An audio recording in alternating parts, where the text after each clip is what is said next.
The World Health Organization places South Africa as the 6th drunkest country in the world. We have the highest number of drunk driving incidents. So, are we drinking ourselves to death? Let's get started.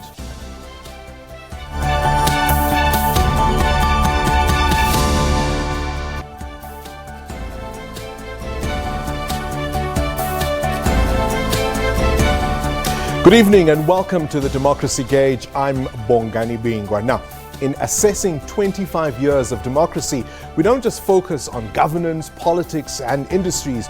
We also look at how our lives have improved or not in the last 25 years. Here are some statistics to sober you up. When it comes to alcohol and South Africans, 7% of us suffer from disorders due to dangerous drinking.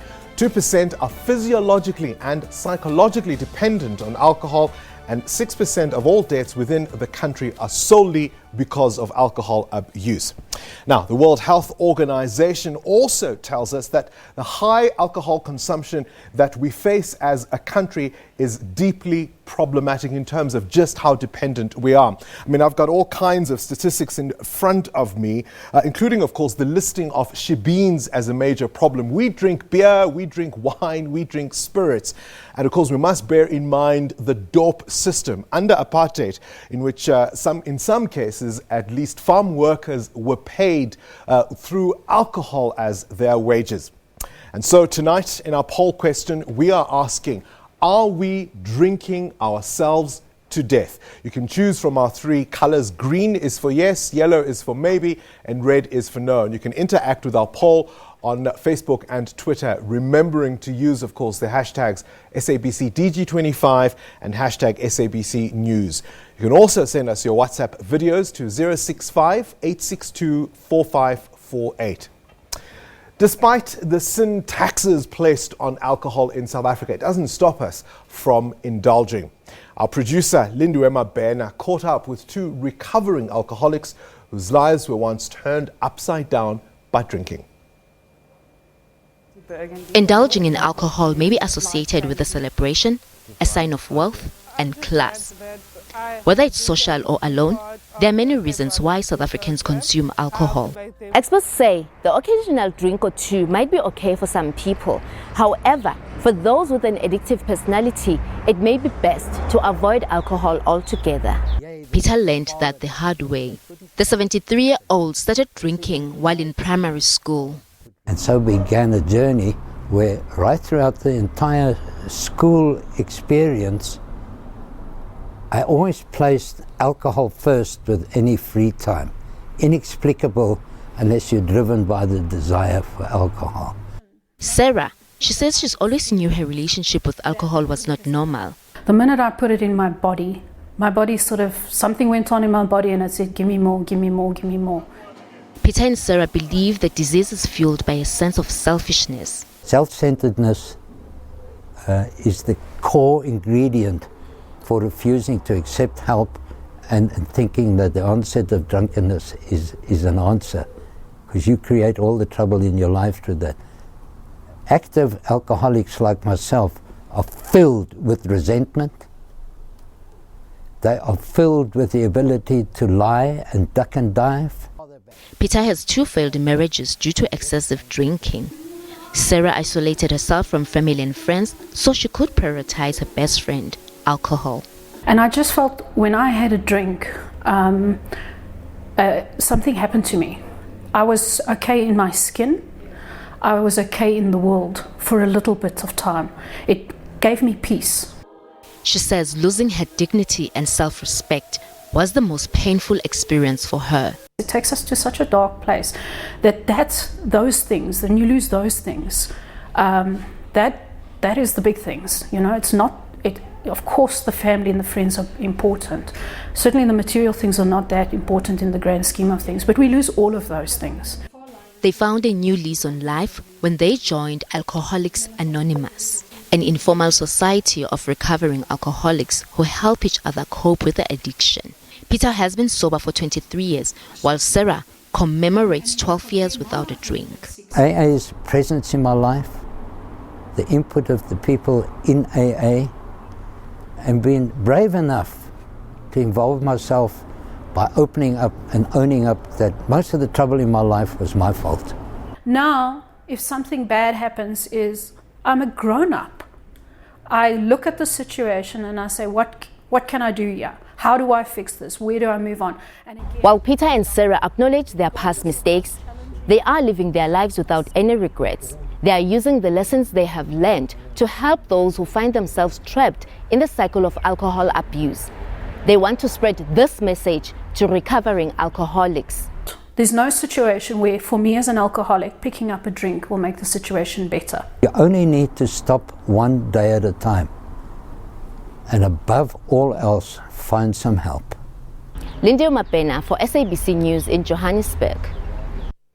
Thank you, Lindiwe Mabena. Joining our conversation now is Maurice Smithers, who is the National Coordinator of the Southern African Alcohol Policy Alliance. Maurice, thank you very much for joining us this evening. Yeah. I mean, you may have heard some of what Lindiwe Mabena produced there. So often the thinking around alcohol abuse is that we're not in fact abusing, but it just takes the edge off a little bit. That's how it starts, isn't it?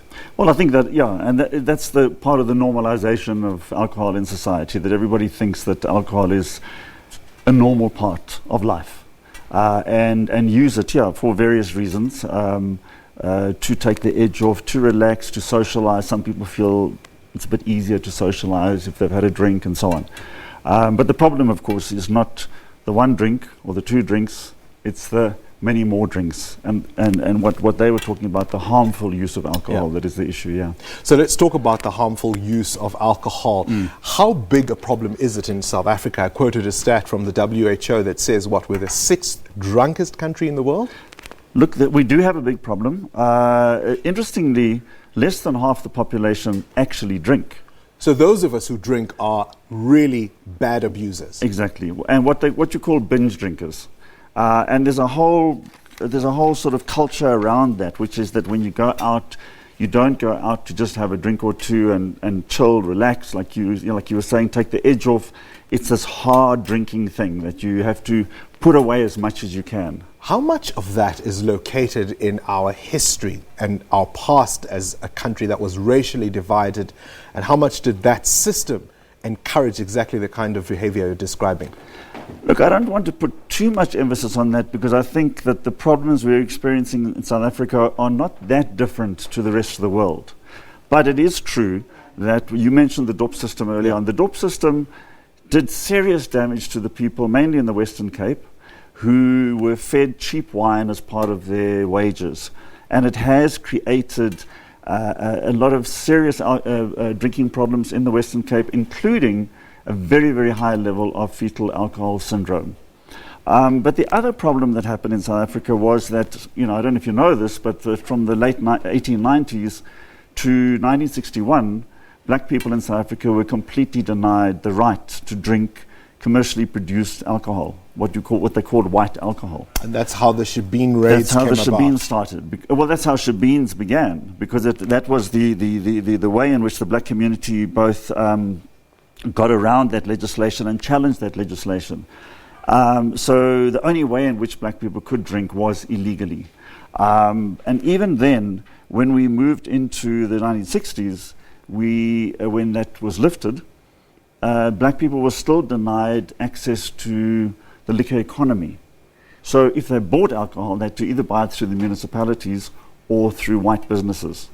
So one of the challenges we have today, and it's interesting talking about it in terms of democracy, is that there's two democracies that are contending with each other at the moment. The one is the redressing the imbalances of the past and allowing the black community to become fully part of the liquor economy. But the other democracy is the constitutional and democratic right of communities to live, work and play in safe spaces, in places where they can enjoy the right not to be disturbed by those who drink. So it's a challenge. Right, so we've got a complicated history. We're going to look at the effects of what this abuse is doing to us as a country, I suppose, and the blight it poses for many communities. We'll continue the conversation.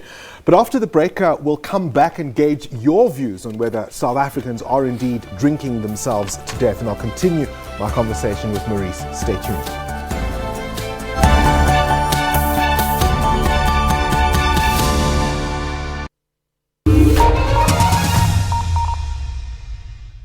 On Full View, the end of the day means unpacking the day's events. We recap all major news stories from around the world. The African Union's decision to suspend Sudan's membership was made by the AU Peace and Security Council. It was a unanimous decision. We said we'll give them up to 60 days. And have in-depth discussions on what's happening in our country. This economy, for it to grow, you need people that will be working in order for them to be able to have the buying power. During Women's Month, what I think we should remember as women, both in our personal and in our work lives, is that you never know what the future is going to bring, and always to keep a sense of optimism, because there really are endless possibilities for what you can achieve and the good things that are going to happen to you. SABC News celebrates Women's Month.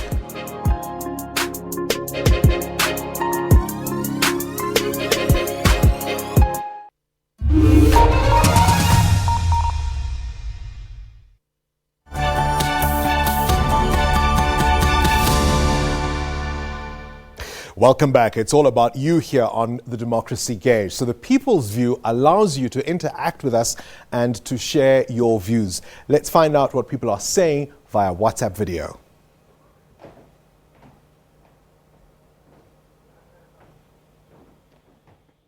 Utterly, completely killing our country, more especially our youth. Everyone, I mean, like most of our youth is addicted to alcohol, addicted to partying, and I think this is all because of how alcohol is being portrayed, more especially on the media, more especially on the music videos that we watch on a daily basis. So we tend to perceive that alcohol is classy. If you drink alcohol, it means you are in style and you have a. We continue then our conversation with Maurice Smithers, the National Coordinator of the Southern African Alcohol Policy Alliance. Just so much even in that one little WhatsApp video. Let's just take one or two things. For example, how much is alcohol abuse in South Africa a problem of the rich and the poor? How does the class divide come into it? Look, everybody drinks. So the problems of drinking don't only happen in the poorer communities, but and in fact, one of the studies shows that generally speaking across the world, it's richer people who drink more because they can afford to. But studies also show that the socioeconomic impact is much worse in poorer communities. And that's for a whole lot of reasons. I mean, part of the reason is that the proportion of money that you spend on alcohol is much greater if you're earning less. There's the issue of living conditions that people are under. I mean, particularly in South Africa, where you have people living in very, very overcrowded conditions, poor sanitation, and so on. The chances of aggressive, violent behavior is much greater. People have got less money for proper health care. So it's more difficult for them to get that. So it's a lot more devastating for poorer folk. Absolutely, absolutely. You also mentioned something there in that WhatsApp video in terms of the portrayal and the image of alcohol. We know falls, of course, amongst young people. I mean, we've curtailed advertising, but, you know, if you go to social media, on Instagram, for example, every other celebrity is posing with a bottle of champagne or fancy wine or cognac or whiskey or whatever the case may be. How much does all of that play into the abuse? Look, it plays into it a huge amount. First of all, by the way, we have not curtailed alcohol advertising. We've banned cigarette advertising. There has been an attempt to curtail alcohol advertising. In fact, in 2013, the Department of Health put forward a bill which was adopted by Cabinet and was supposed to be released for public comment in 2013. But here we are. It's never been released. And that was calling for a complete ban on all marketing of alcohol, including sponsorship of sport and cultural activities and so on. The whole point about advertising is that the liquor industry has to continually recruit new drinkers.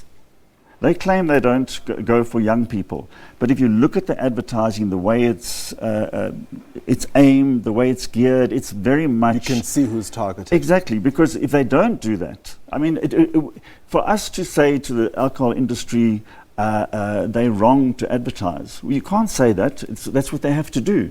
It's up to government to say to them, you can't do it because of the impact it's having on society. You talk about recruiting new drinkers. One of the things that I've come across, and I don't know if you can confirm it or not, is the idea that in fact, let's say for example with driving under the influence, a lot more frequently it is women who are arrested driving under the influence. Does that surprise you? Can you even confirm that? Well, I saw that question and I looked into it. I looked at the stats from the World Health Organization report you looked at. I looked at some other reports. And I spoke to some researchers, and there doesn't seem to be evidence saying that. For example, the World Health Organization report says that something like over 70% of males of drinking age binge drink, and only about 33% of women binge drink. So, I mean, you know, even if they don't, all the men don't go out drinking, driving after drinking. It's not really possible. So I don't think it's a true statistic. You can't confirm that. All right, talk to me. I mean, when it comes to young people and the consumption of alcohol, there was recently a story about a university where students threatened to strike on campus because they insisted that a drinking place be opened on the premises of the campus. Is that an example of the extent of the problem? I think it is. I mean, look, the problem is, and it's interesting that the World Health Organization, when they do their stats, they look at from the age of 15. So they're recognizing that even in most countries of the world where the drinking age is above 18, some 21, that kids do start drinking earlier. So by the time they get to university, many of them already old hands at drinking, and they believe that it's their right to drink on campus. Right. We know, of course, the devastating effects on relationships, on families, on young people. If somebody's watching us and they recognize they may have a problem in terms of how they handle alcohol, what help is at hand? Look, I think there are lots of social structures that you can go to, assistance structures like Alcoholics Anonymous and those kinds of organizations that actually will assist people. Well, Alcoholics Anonymous helps alcoholics who have got a disease and have to stop drinking altogether. People who drink heavily, binge drink and so on, and not necessarily alcoholics, they can find ways through social services and so on to get some kind of assistance. But I think it would be a mistake to place the focus on individuals. Alcohol is a societal problem. And one of the problems with the liquor industry is that they try to project it as a personal problem. So they talk about responsible drinking, but they don't talk about responsible advertising or responsible distribution. You used a term earlier on, by the way, when you were talking about sin tax. Sin tax is a really wrong term to use when talking about the excise tax you do on tobacco and alcohol, but it's done all the time. Government does it. The Minister of Finance will do it. That's exactly what and with a rueful laugh, you will say, well, sin tax. It's not a moral issue. It's not an individual issue. It's actually a social issue. It's a public health issue. It's a social well-being issue. And we have to look at it like that. And therefore we, as government and as civil society, we have to work together to try and create an environment where it's much easier for people to choose to not drink. Without detracting from what you're saying in terms of the wider and the broader questions that we need to address around this, let's talk about the individuals though. How does someone, it may feel like a stupid question, how does someone know they are now an alcoholic? Look, an alcoholic, as I said before, is somebody who's got a disease.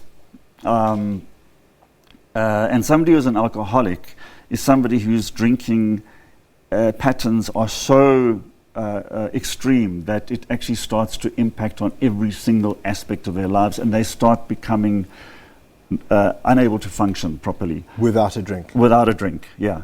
And hiding drinks away from people in the house. Their relationships collapse. They lose their jobs. They simply are not able to function. And at some point they have to realize that, and they have to step back and say, I've got to stop this. And to recognize it, to acknowledge the fact that they are an alcoholic. It's much more difficult, though, I think, for particularly young people to understand the difference between what we call safer drinking and harmful drinking.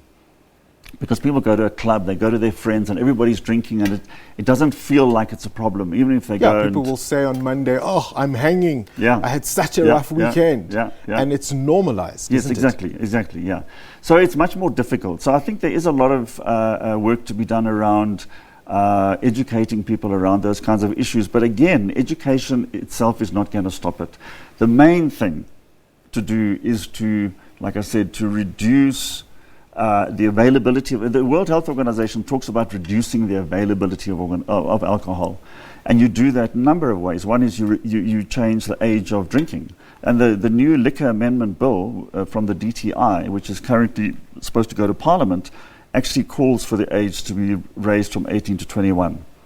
You can change the operating hours. You can have a minimum price on alcohol. So therefore people cannot actually sell alcohol at ridiculously cheap prices to try and encourage people to drink more.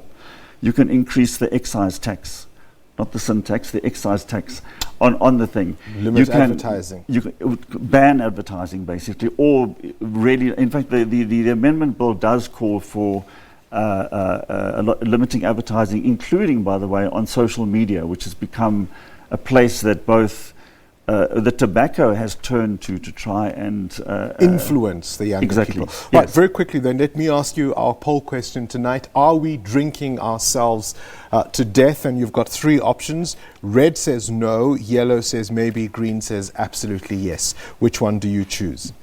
Red says, green says yes, we are. Yes, we are. I think that we are. Not everybody in the country, thank goodness, but I certainly do think there are a whole bunch of people who are, and I think that, as I said, together, government and civil society needs to work together to actually change that and eradicate the problem. And eradicate the problem in the interest of the future of the country and of our young people. Maurice, thank you very much for popping into the studio with us. My pleasure. Sobering words there, excuse the pun. After the break, we meet Horst Kleinschmidt from the Western Cape, who assesses 25 years of democracy. Stay with us.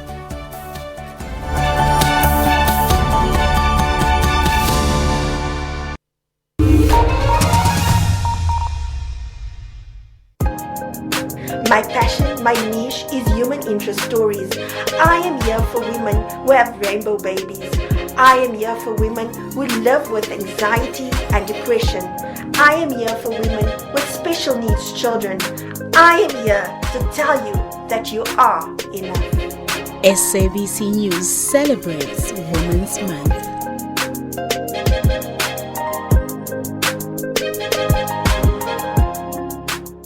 On Full View, the end of the day means unpacking the day's events. We recap all major news stories from around the world. The African Union's decision to suspend Sudan's membership was made by the AU Peace and Security Council. It was a unanimous decision. We said we'll give them up to 60 days. And have in-depth discussions on what's happening in our country. This economy, for it to grow, you need people that will be working in order for them to be able to have the buying power.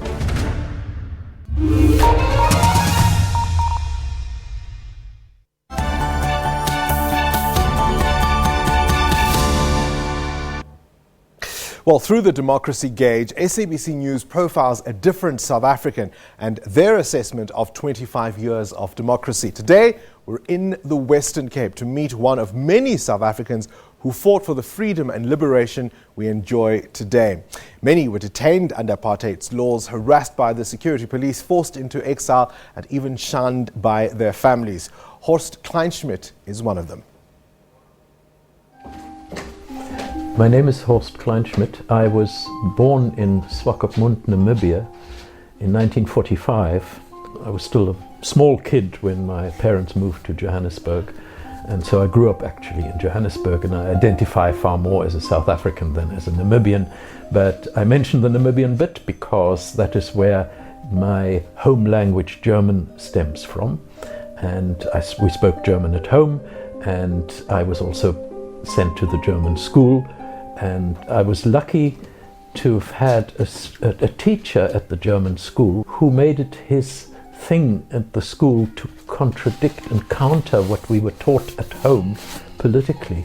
he made sure that we heard the other side to what I heard from my father. Then I went to university, and there I went to Wits. That's where I got a scholarship to become a teacher in Afrikaans and in German, and got more or less involved in politics step by step.